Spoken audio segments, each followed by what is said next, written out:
sa mga kapamilya nating pet lover, nagtagisa naman ng iba't ibang lahi ang aso sa isang dog show. Nalayuning manhimok ang publiko na maging responsable sa pag-aalaga ng aso. Nagpapatol ang Santos. Mula sa malalaki hanggang maliliit na breed, sumabak sa kompetisyon sa MSU Gym nitong linggo. Sa mga puppy, panalo ang 8 taong gulang na German Shepherd ni Wilson Legaspi sa confirmation category.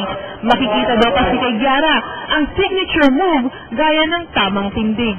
And then we have continuous training, proper handling, at saka tinatrain din namin yung mga dog owners on how to train their dog. Nakakatuwa naman panoorin ang agility test na ito. Dito masusubok ang galing ng dog owner na mapasunod ang kanyang alagang aso sa inihandang obstacle course. Nauna, ang snooker na si Powie. Sumunod ang Jack Russell Terrier na si Momay.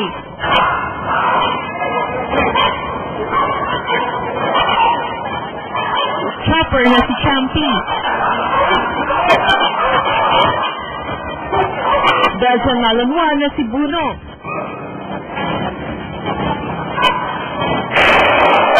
Border Collie na si Naki.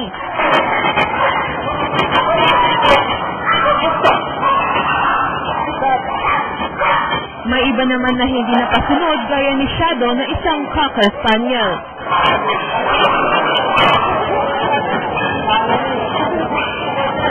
Pero ang pinakamaliksi sa lahat, si Kia, isang Belgian Malinois na dineklarang kampiyon sa agility test.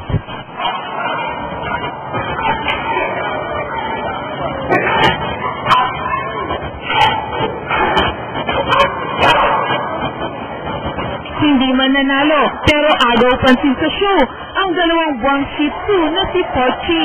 Yung pag-uwi, pagod ka sa trabaho, stress masyado, tapos pag-uwi mo sa bahay, may kalaro ka, parang mawala yung stress mo. Ipinapatupad rin sa Jensan ang mercy killing sa mga asong gala na nahuli sa Dog Control Service ng lokal na gobyerno. Kaya umaasa ang organizer na makakatulong ang ganitong dog show na mapalaganap ang responsible dog ownership sa mga residente. Pero siyempre, all along the way, the pound, yung mga abandoned dogs keeps on accumulating. So we have to decide kung sino doon ang dapat ma-euthanize. Hinihimok din ng organizer ng show na lumahok din ng ibang dog owner na may alagang mixed breed o askal. Ang Santos Patrol ng Pilipino. Dinag ka naman ng mga kapamilya nating sports enthusiast ang championship games ng first kalilangan volleyball at nagpapatol Joshua Gianni. Dagsa ang mga manonood sa ginanap na first